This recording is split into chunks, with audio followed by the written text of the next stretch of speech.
uray muslimiintayna gadhigay iskugu kaya keenay makamkiisa qaaliga macbuudka ilaahay mahad baanu celinayaa waxaa marka hore guddoontan salaan qurxoon sareeyow maamulkaygan salaamaya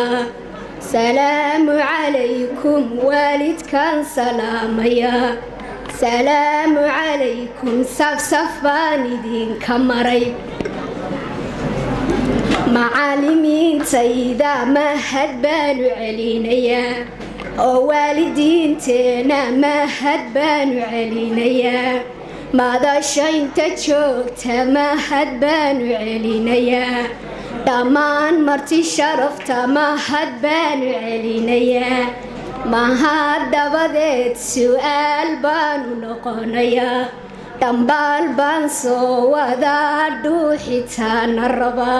dhagaha i amaahiyo dhaayihiina fura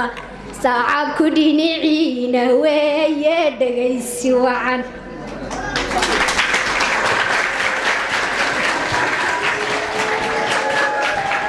babaanka bilaabay beej waxaanu dhigay oo baabka uga qaaday hadalkayga baawur kale allaha badda iyo bariga noo ballaariyo allaha buuraha sameeyo biyaha shubow allaha cirka noo bile noo baraxay dhulkow dayaxa bilicda leh allaha nuurka noogu bilay shamsada noo soo baxsho nooga dhigay bayaan allow xalfadan bilaabayno baraka yeel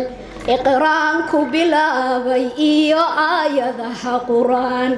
adkaartu intay tahaa looga dhigay albaab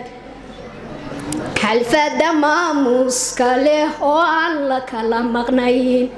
nuurul islaam dunida dhan laga yaqaan marxabaynaysa iyo maamul sooma lahan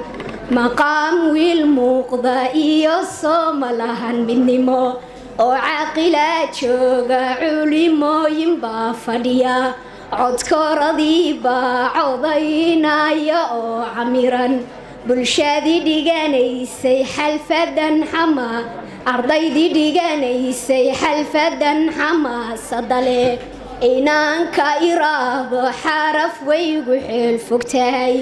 oo maanta xalfadeena xiisaan wada qabnaa kamana xiiqayno xulka maanta noo fadhiya bal aan samiisaamo meeshaan micnaha la rabo dulucda hadalkayga suugantaan ku daro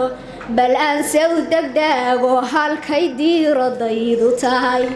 nuurul islaam inay tahay macsuul maantaanu qiro marxabaynaysa iyo maamul sooma lahan maqaam wiil muuqda iyo sooma lahan midnimo macallimiin wada magoolo murtida ku dheer wada macnaynaya maadooyinkay dhigaan anaa hambalyo ducaan uga dhigay hurmuud oo waan dadaalnay rabow diinta noogu deeq aqoontu waa shay qurxoon oo qalbiga u roon misana waa shay qurxoon oo qalbiga dejiya horumar waxaa gaaray dadka kii aqoon lahaa guntiyo gabagabadii geerar wuxuu ahaa ardayayaan dadaalno degdeg aanu horumarne waxaan salaan iyo